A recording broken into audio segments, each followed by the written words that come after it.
Ayon sa mga feng shui, ang dragon ship o wealth ship ay secret weapon na gamit ng mga matagumpay na negosyante para mas lalong palaguin at patuloy na pagyamanin ang kanilang mga pera o negosyo. Ang barko nakakatulong sa kanila na paglikha ng mas maraming benta or expansion sa negosyo.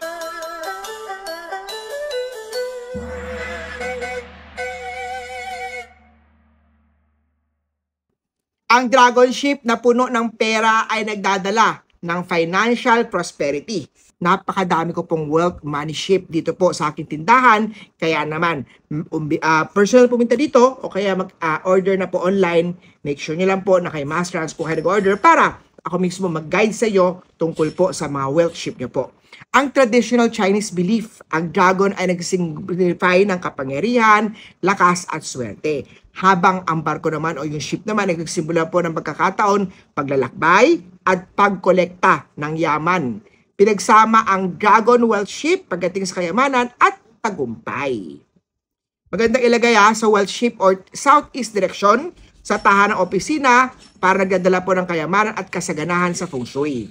Maglagay ng dragon wealth ship sa lugar na ito para mas ma-enhance natin ang kakayahan para makaakit ng kayamanan.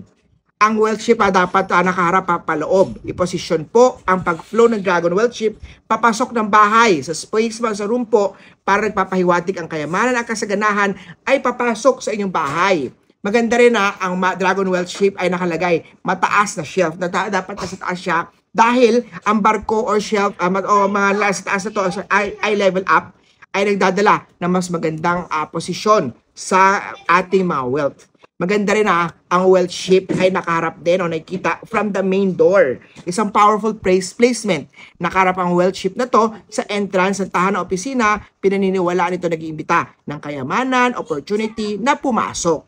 Tiyakin lang na ang dragon wealth ship ay naglalayag papasok ng bahay at hindi palabas ng bahay.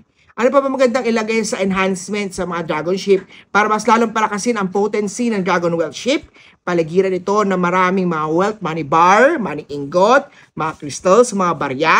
Ipa-cleansing, bilhin yan dito sa tindahan ni Master Ascua upang mas enhance natin ang swerte na dinadala ng inyong mga money, dragon, or ng wealth ship. Ako po, si Master Ascua para sa isa ng mga feng shui tips. Share, like, and follow!